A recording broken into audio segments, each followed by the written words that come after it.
currently cranking the diesel heater right now up into the GFC tent.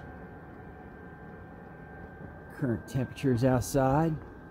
Oh geez, a whop 22. Let's go ahead up and see what we got inside here.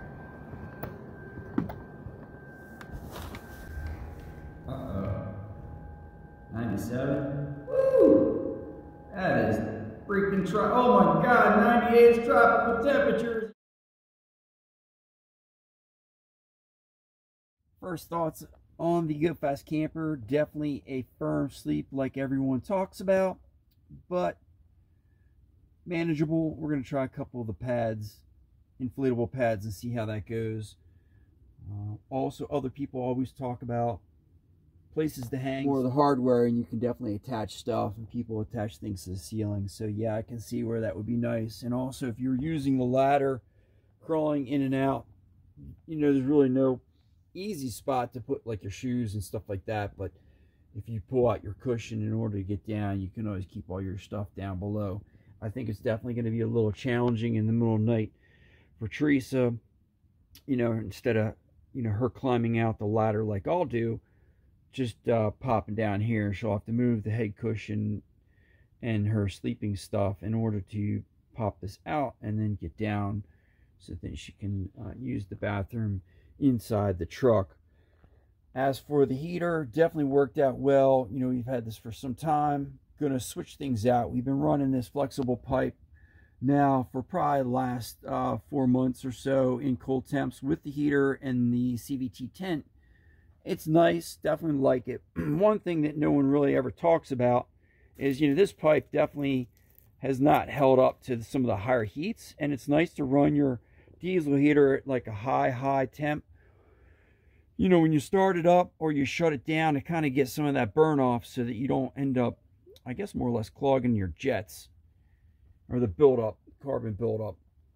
So think, because the distance isn't that too bad, and let's go ahead and show you that. Before we hop out here, you can see I used the little flexible ties. Another fellow, Dan, up in Maine, he's got to go fast in a Ford Ranger. He's done a lot of cool stuff. He was talking about, he'd been emailing, just like a camp towel. This is really soft. So he said he'll take this, and it sounds like what he was basically saying, and just kind of like wrap it around the, you know, the area where it's zipped in. You know, I did that, and it's nice. And he said also what's great with that is that, like, he doesn't run his full out all night, which we do. But he said, you know, in the morning, if you have that, like, he'll run it when he goes to bed, and then when he gets up, and then you can just, if you get the condensation, you can just wipe off the ceiling, which everybody else also talks about. Running the diesel heater last night, pretty much on 3, which is like a medium setting, there's no condensation. Definitely nice and dry up here on the ceiling.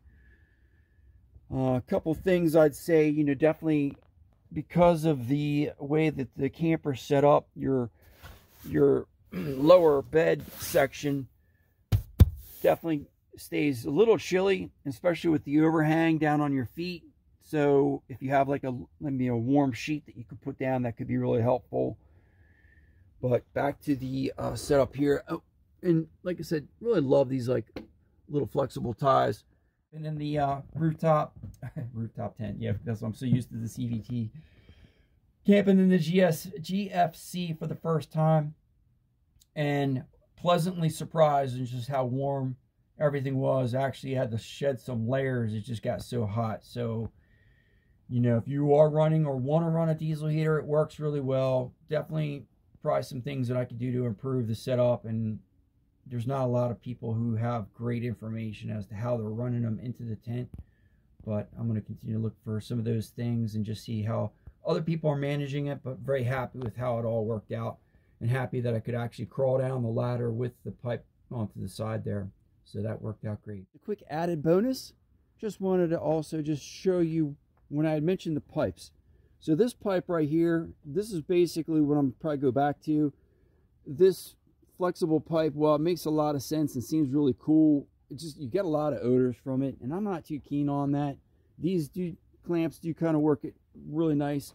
There's an adapter right in here, which is hard to find. I'll include that in the link, but I'm going to basically try to switch it up. Just having that much pipe is not necessary, but then again, we have a clamp quick set, and you know, if we want to keep this permanently mounted there and the clamp quick set is close by, maybe that pipe would come in handy for sure. Fuel consumption wise, we ran it for I ran it for 9.5 hours, used probably about half a gallon there. And then also when you're traveling, I find that these little rubber gloves work out really good because you have your air valve or a breather right there on the top of the cap, so things tend to slosh around. I also do like to put it in like a rubber tote, but I'm going to try to see if I can find maybe a bag or something just to downsize the overall shape and size. Long pipe, I like to do the long pipe just because the air exchange is so close, and here on the East Coast we got a lot of humidity and sometimes you don't get the airflow. I added this extra section last night because everything was still kind of coming back. So the air intake is basically right here on this side. So be mindful of which direction the air is going and then try to get everything away from that. Pool noodles I like to put right on the step to get it off the rim. Seen a couple people talk about when they're setting theirs all up how they level it washers. Yeah, that's not really necessary. Don't try to level your unit when you're building it out. Just cut a hole through for the exhaust and just set it on there. Basically with the power system, we just kind of kept it in the truck, and that worked out really fine, just running it through the window there, no problem. Used 155 watts of power, and once again the upper canopy was in the 70s. Outside temps were 22, 21, so no problems there, and I was pleasantly surprised, you know, with the setup here with the air getting in. And those flaps, I mean, it's just wide open. There's really, you get it fully zippered, it's still like just totally open. And I was kind of shocked. And I did put the actual, these little guys that, you know, you can buy in order to keep your awning out. I just kind of set those on there just to think that maybe the weight would kind of keep the flap a little closer. So I could see actually adding maybe something here. Maybe even taking like a pool noodle or I don't know, something. But you know, this system or setup worked exactly the same as we were running in our CVT tent for the last 3-4 months, and I will say that it has worked out the same or better.